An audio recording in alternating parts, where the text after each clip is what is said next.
पिंपरी चिंचवडमध्ये बघा भाजपची आता एक हाती सत्तेकडे वाटचाल सुरू आहे।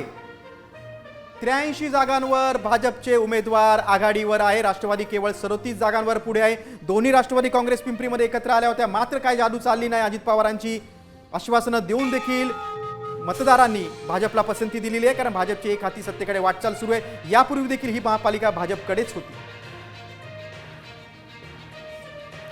राष्ट्रवादी केवळ 37 जागांवर पुढे असल्याचं दृश्य आहे। पिंपरीतली आपण आकडेवारी पाहतोय, 77 जागांवर भाजपला बहुमताचा आकडा गाठता आलेला आहे।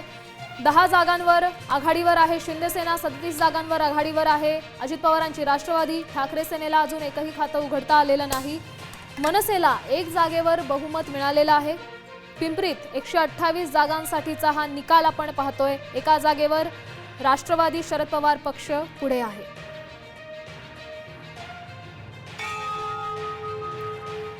मोठी बातमी समोर येते मुंबईतून। वॉर्ड क्रमांक 5 मधून संजय घाडी विजयी ठरलेले आहेत। शिंदेसेनेचे संजय घाडी विजयी ठरलेले आहेत।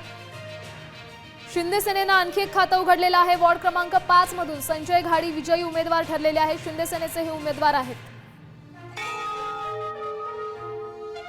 मुंबईत वॉर्ड क्रमांक 5 मधून संजय घाडी विजयी उमेदवार ठरलेले आहेत। बघा ही मोठी बातमी आहे। ठाणे मनसे शहराध्यक्ष रवींद्र मोरेंचा पराभव झालेला आहे।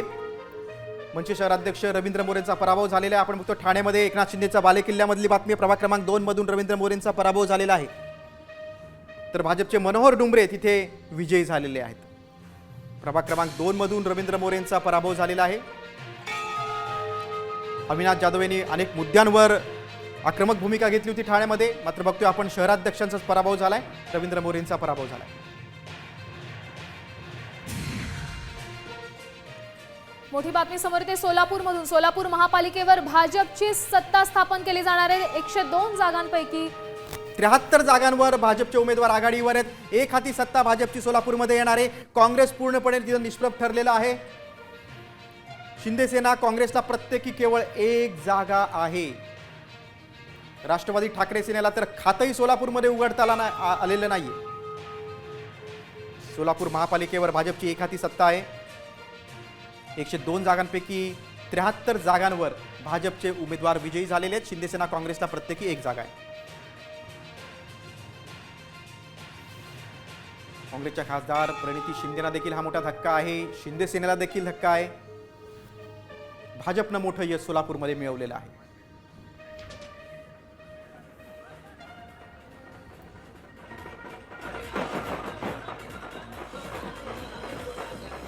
बघा भाजपचे कार्यकर्ते जल्लोष करतायत। छत्रपती संभाजीनगरातली ही दृश्य आहेत। विजयी उमेदवाराला खांद्यावर घेऊन जल्लोष केला जातोय, गुलाल उधळला जातोय।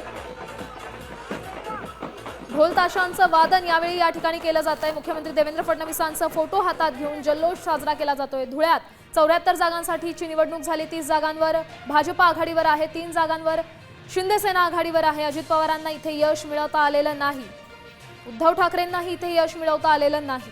त्यासोबत मनसेची तशीच काहीशी स्थिती आहे। धुळ्यामध्ये भाजपनं एक हाती सत्ता मिळवलेली आहे, कारण 30 जागांवर त्यांचे उमेदवार आघाडीवर आहेत। जयकुमार रावल यांचा प्रभाव म्हणू शकतो आपण।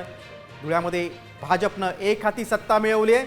74 पैकी तब्बल 30 जागांवर भाजपचे उमेदवार आघाडीवर आहे।